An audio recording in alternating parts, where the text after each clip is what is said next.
हनुमान जी की कथा कहती है, जिसकी लगन हनुमान जी से लगेगी वो संकटों से भी बच जाएगा। अब हनुमान चरित्र के ऊपर सुनो।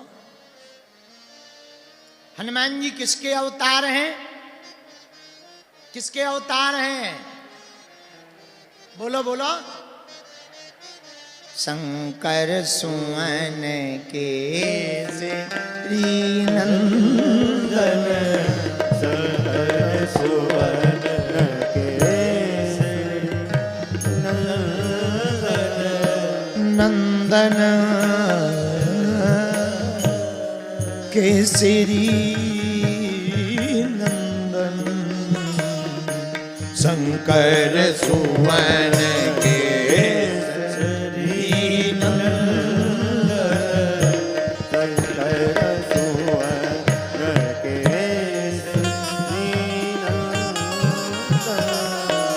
तेज प्रताप महाजग बंदन, प्रताप महाजग बंदन, तेज प्रताप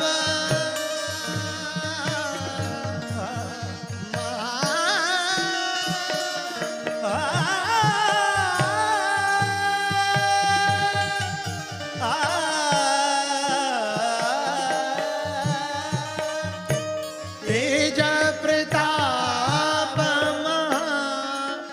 महाजगबंदन, तेज प्रताप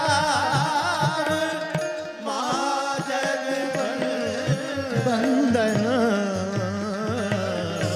शंकर सुवन केसरी नंदन, शंकर सुवन केसरी नंदन, शंकर सुवन केसरी नंदन, शंकर सुवन केसरी नंदन। हनुमान जी महाराज भगवान भूत भावन भोले बाबा के अवतार हैं। किसके अवतार हैं?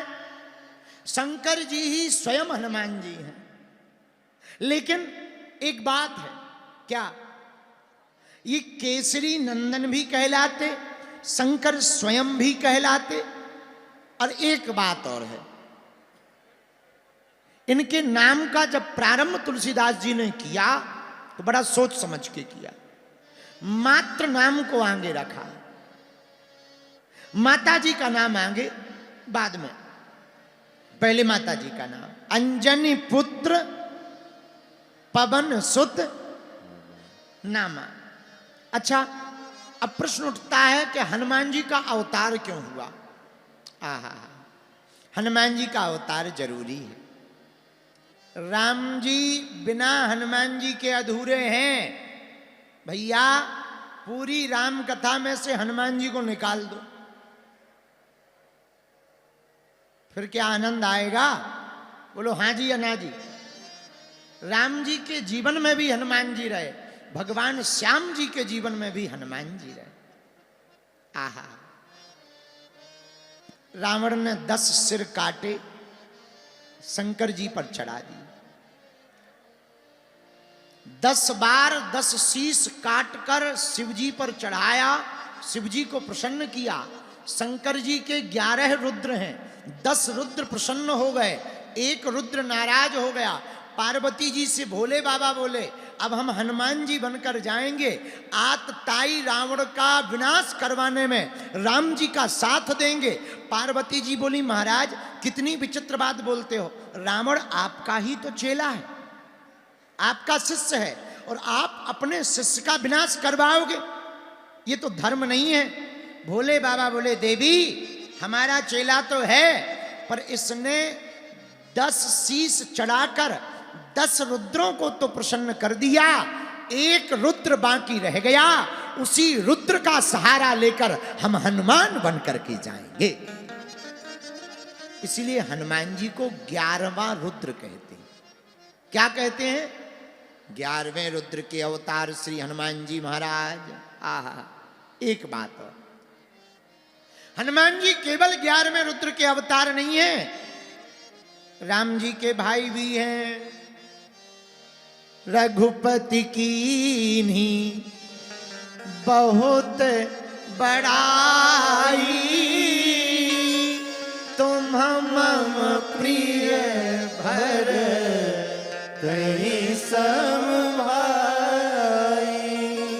रघुपति कीन्ही बहुत बड़ाई,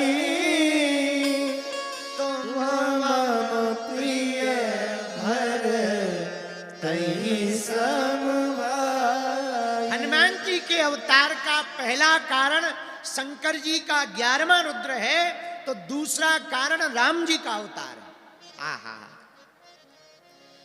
जब राम जी के लिए श्रृंगी ऋषि वशिष्ठ बुलावा, जब वशिष्ठ जी ने श्रृंगी ऋषि को बुलाया, पुत्र कामेष्टि यज्ञ करवाया, अग्नि देवता खीर लेकर प्रकट भय, दशरथ जी को दिया, ये लो खीर, ये रानियों में बांट दो, इसी खीर के प्रसाद से तुम्हारे घर स्वयं ब्रह्म प्रकट होंगे। और कितना अच्छा संकेत है रामायण में, भगवान कब प्रकट होते हैं? जब यज्ञ हो, बिना यज्ञ के भगवान प्रकट नहीं होते। यज्ञ में दो चीजों का होता है, साकल का होता है स्वाहा, और ब्राह्मणों का संतों का होता है आहा। और भगवान के दो ही मुख हैं, एक अग्नि मुख, एक संतों का मुख। भैया अग्नि मुख में होता है स्वाहा, साधु भूदेव मुख में होता है आहा। भगवान से पूछा बढ़िया मुख कौन सा है, किस मुख से आप भोजन करना पसंद करते हो, स्वाहा से या आहा से?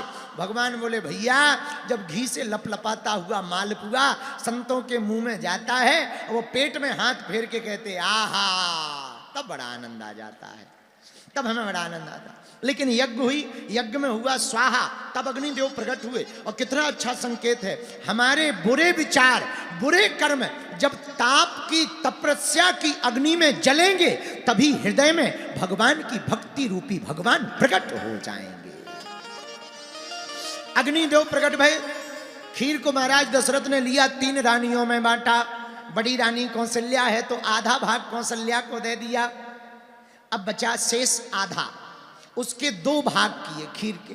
एक भाग लिया कैकई को दे दिया, और कैकई को जैसे ही दिया उसी समय एक चील दौड़ा दौड़ा आया, और कैकई के हाथ में जो खीर का पात्र था उसको झपट्टा मार करके उठा लिया और उठा करके भाग गया।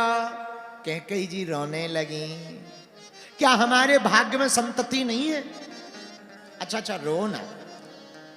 कौशल्या जी ने थोड़ा सा अपना भाग लिया खीर का, थोड़ा दशरथ जी ने मिलाया, एक भाग बनाकर पुनः कैकई को दे दिया। शेष जो भाग बचा उसके फिर 2 टुकड़े किए खीर के, 2 भाग किए। एक भाग कौशल्या के हाथ में रखा, एक कैकई के हाथ में, और कहा ये आप दोनों सुमित्रा को दे दो। 2 भाग सुमित्रा को मिले।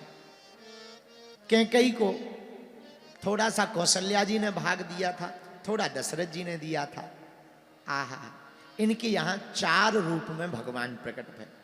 श्री राम जी कौशल्यानंदन बने, श्री भरत जी कैकई नंदन बने, पर लक्ष्मण जी और शत्रुघ्न जी सुमित्रा नंदन बने। लेकिन जो चील खीर लेकर के भागी वो चली गई दक्षिण भारत की तरफ। जिस पर्वत पर वेंकटेश पर्वत पर माता अंजना भगवान सूर्य की तपस्या में तल्लीन थी और सूर्य भगवान को अर्घ दे रही थी, उसी समय पवन का झरोखा आया, तेज हवा लगा और उस चील के हाथों के पंजों से वो खीर का पात्र छूट गया, माता कौशल्या के हाथ में गिर गया, भगवान का प्रसाद मानकर पा लिया। उसी प्रसाद से वीर बजरंग बली प्रकट भये हैं।